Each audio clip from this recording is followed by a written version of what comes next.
It was special grace. It was one in a million of those rare cases that anyone can have. Having a VJJ birth, like a natural birth in a CS ward, like in a theater ward, it's not given to anybody. Hello guys, hello Team Friska, welcome back to our channel. Yeah, you're all welcome to this. You saw on the title of this video, I'll be sharing with you my labor and delivery story of baby number one, guys. It was one in a million of those rare cases that anyone can have. Having a VJJ birth, like a natural birth in a CS ward, like in a theater ward, it's not given to anybody. Do you know what that means? Hey, brought to the theater for a CS, for an operation, and at the last minute, the mission is aborted. Please do not skip this video. That's the only way you can support me on this channel. Please do not skip the video. Okay. My son Chris is 2 years, 7 months. So pregnancy went all so well. I was so energetic. You know, your first pregnancy, you take all the precautions. You don't skip your medications. You don't skip doctor's rendezvous. Man, it was so good.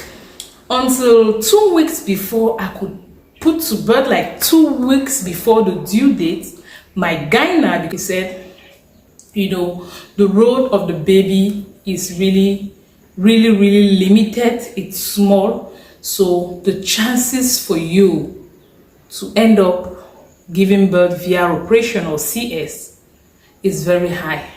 Guys, nothing hits so hard like hearing that.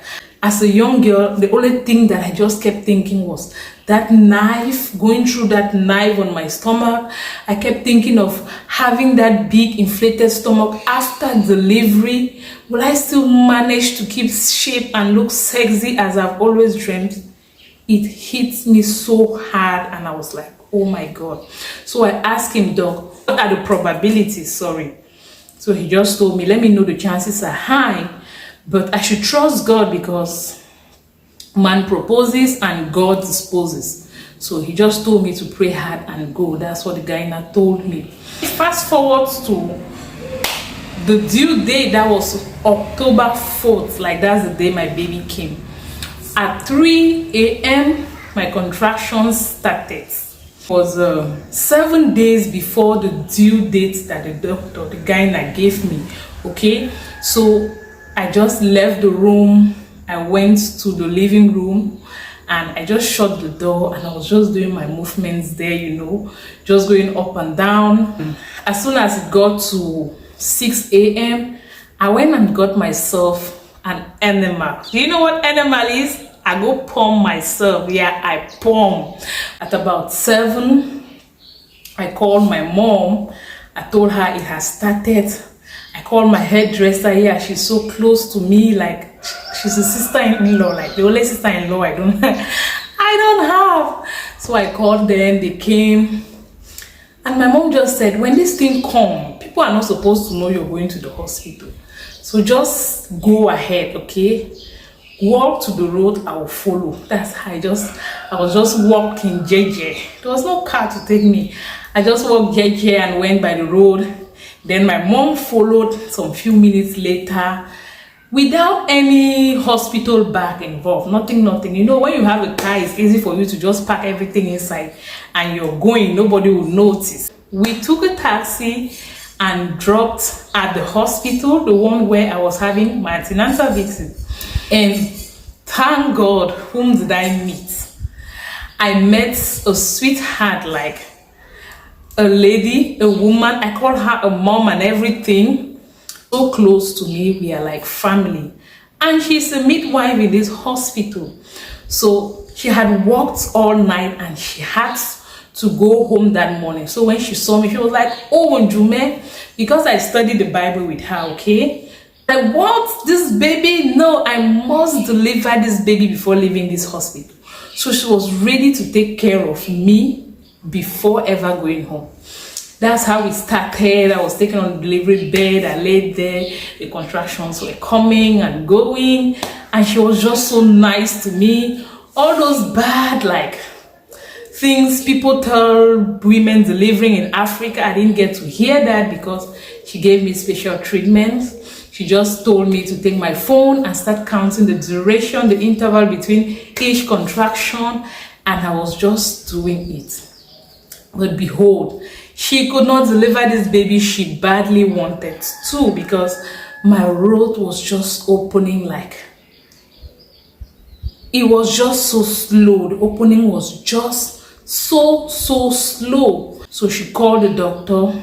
The guy now that was supposed to be, or the doctor was supposed to be on duty, he did not come that day to work. There was no doctor to operate on me. Thank God. That was Jehovah telling me that, baby girl, you can't pass through the knife, because if actually there was a doctor on call that day, I'm sure I could have ended with a CS. So the doctor just told her on phone to refer me. We already knew where we wanted to go. As a Jehovah's Witness, I don't accept blood transfusion, okay? And there are many hospitals that will not accept to treat you on those terms. But we have other hospitals that we've talked them through how to take operations or to take major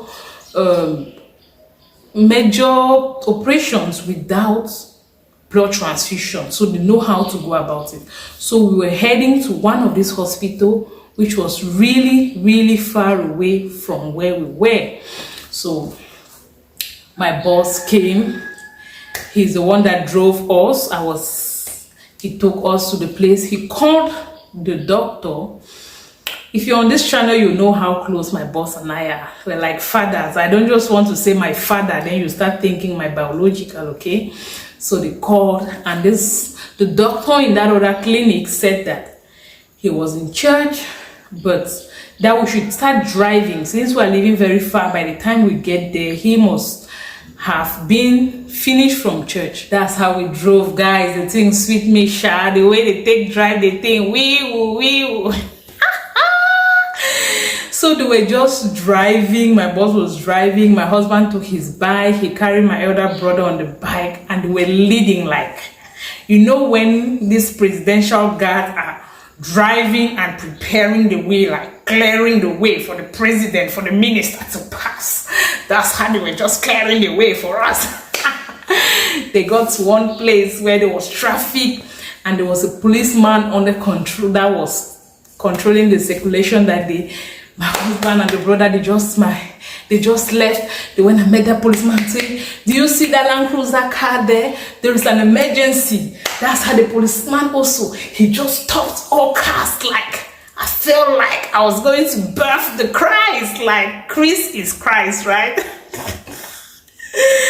I felt so special with all those pains. So that's how they cleared the road for us. Then we're just driving past. Actually, there are 2 or 3 roads that can lead to the hospital. It's right at Dakar, and we're in Bonaberry. They went and checked past one road to see if there was no traffic. They got there, they saw traffic, they just called us, please don't take this road, take the other road. Like, I felt like. So we diverted, we took another road. That's how we're driving. And as they were driving with that speed on the pavement, you know, on the paved road, that's how the contractions kept accelerating more than before. I was just so mad. I was lying alone in the back seat, and I was telling my boss, hey, can't you buy a bigger car? What type of a small car is this? I'm not even tall, but this car cannot contain me. I remember saying that so much. I was just grumbling. I was in a Land Cruiser car, I mean a very big car. But because of the pains, I was just looking for someone to blame. I was just looking for somebody. So he was just feeling for me. He was driving in speed.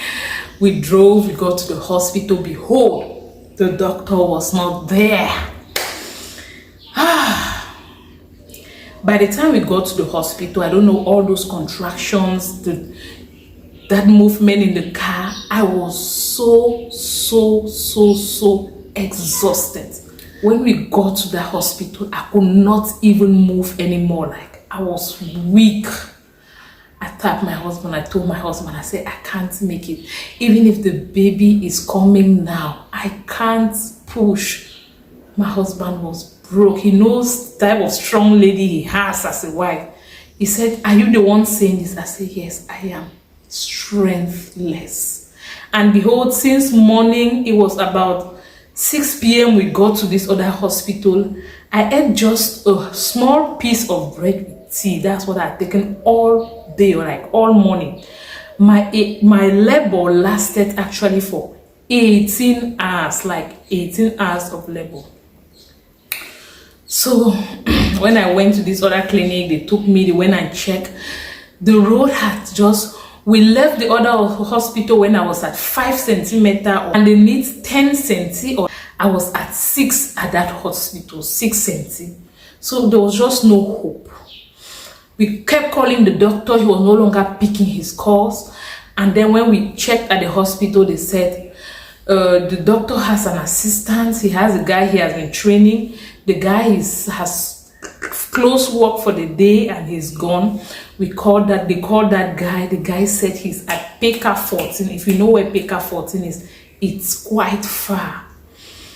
So the guy just said he should prepare everything. They should prepare me. Once he comes in, he starts the joint to the theater. They did everything, like they shaved me. They set the lights on. They did everything. I was just in great pain. And I told those midwives, like, please, can't you already give me the anesthesia while waiting for the doctor? They said, no, madam, they don't administer anesthesia just like that, okay? Then the guy came. Oh, Jehovah, you're wonderful. When he came, he just tapped me. He said, madam, go on your back, because I was lying on one side. He said, go on your back, let's begin the job. I just told him that, doc, please wait. You know, the contraction come and they go. I said, there's one contraction that has come, let it go, then I'll. Guys, I never knew that contraction was the finale of the game, like the final of the game. I just had a sharp push. Then I said, I want to pull. They just put that something below my butt, like, you know, it was an operation. They were not expecting it. They just put it below my butt and works. They just said, pull, because they know that's the baby.